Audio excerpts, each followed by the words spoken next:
guys. Hi guys. Welcome to the vlog. Welcome to the vlog. Yes. So for today's video guys, nakadain yung 1.5 ako. Empty natin. Hindi ko na natin house. Nalagyan niyo 20 pesos dito, 200 pesos. 20 pesos ko, 200 pesos na dito. Okay? Ito ko na. Ito ko na mapapakataan guys. No. First one first. This one first. Good job. Makapag-fun. Kala mo. This one. This one. Hold here. Put it like this. And fold. Start fold. Fold. Turn around. Turn. Start now. Turn around. Turn around. Good job. Turn around. Turn around. Good job. That's it. Yes, close. Come on, turn. Turn. Good job. Yay, manifesting. Yay. Yay. Start pa.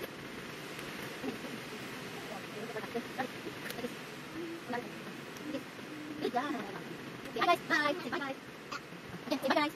Hello guys! Welcome again to my video vlog. So for today's video, tinuruan ko nga pala yung mga anak ko na mag-ipon ng pera. So guys, ang tawag pala sa ganitong estilo ng pag-iipon ng pera ay Invisible 200 pesos bill and 20 pesos coin ipon challenge. So bakit siya tinawag na Invisible Ipon Challenge guys? Dahil 200 pesos bill at 20 pesos coin lang yung mga iniipon namin. So let's say for example sa wallet mo madaming perang nakalagay pero may nakita ka nag-iisang 200 pesos bill at 20 pesos coins. So kaya siya tinawag na Invisible Ipon Challenge kasi bawat 200 pesos bill at 20 pesos coin na makikita mo, yun ang lagi mo lang naiipunin. Alam nyo ba guys, noong December 21 lang kami nag-start mag-ipon ng mga pera na yan. Dahil nung kasagsagan ng mga buwan na yun, madami kasing lumalabas na 20 pesos coin at saka 200 pesos bill. Kaya minabuti ko nang ipunin na lang.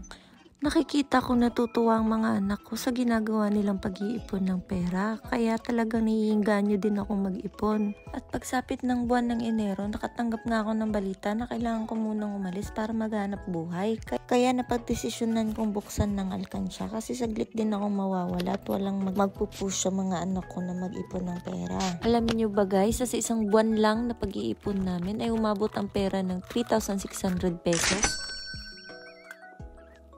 At ang perang naipon na yun ay hinati ko sa 3 pagkakagastuhan.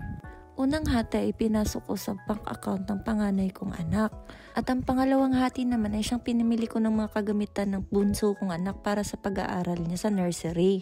At ang pang-3 hati naman ang siyang ibinili ko ng isang sakong bigas na may bigat na 25 kilos.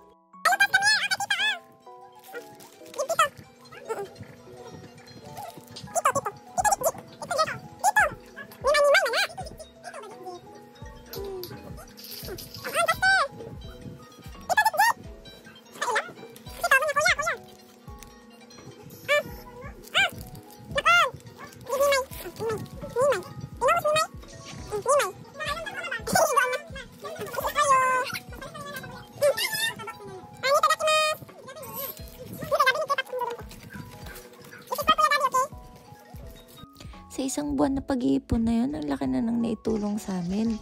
Kaya talaga, masihingganyo ko pa yung mga anak ko na mag-ipon ng pera. Kasi balang araw, makakatulong din yan sa kanila. Gusto ko din kasi talagang makaugalian ng mga anak ko na habang lumalaki sila, importante ang pag-iipon ng pera. Kaya sa mga nanonood ng video vlog ko, ano pang hinihintay nyo? Umpisahan nyo na mag-ipon ngayon. Hanggang dito na muna guys, naway na-inspired ko kayo. See you sa next vlog. Bye mo oy, tutut!